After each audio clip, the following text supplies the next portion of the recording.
Hello and welcome to the next episode of the review and recap series for crime and punishment. This time we are moving on to the industrial period by looking at what industrial Britain was like. So looking at an overview of what has changed since the beginning of the industrial period in 1750 up until 1900.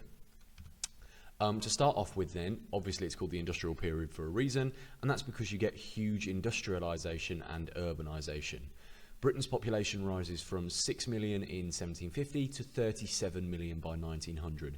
This is the largest increase in population that we have seen yet out of any of the time periods. And with that comes mass migration from rural to urban areas.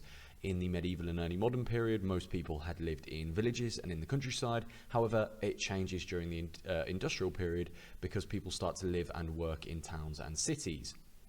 Often the poorer parts of the communities in these areas would live in what is known as terrace housing. So those are houses that are back to back, they're all the same, and it provides cheap accommodation for the factory workers at this time. However, there are also growing inequalities in cities and towns due to the lack of welfare. The government are not a welfare state at the moment, so if you're a poorer member of society or you can't work for whatever reason, it's kind of tough luck really at this time. Beliefs and attitudes.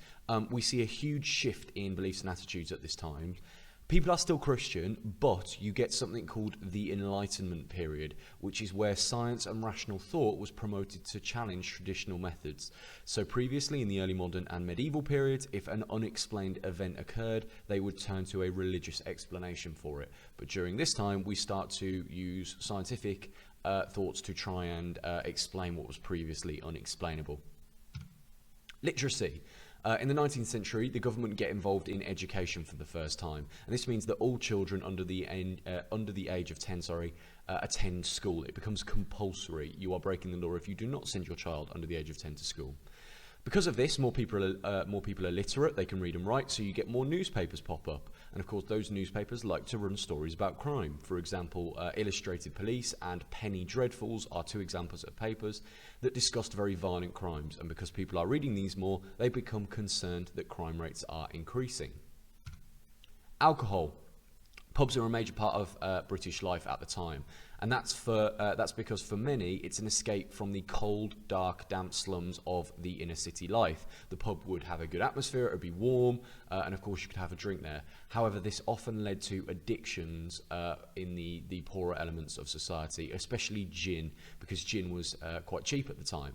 This of course in turn led to misery and other crimes such as violent crimes, assaults, theft because people were getting into debt, prostitution, gambling, etc. So you get an opposition group called the Temperance Movement who oppose the opening of pubs and they try and shut them down. At this time, Britain's empire is also growing rapidly. By 1900, Britain rules 1/5 of the world's population, and this leads to many new colonies under its control, for example, Australia, which is important when we come to look at punishment.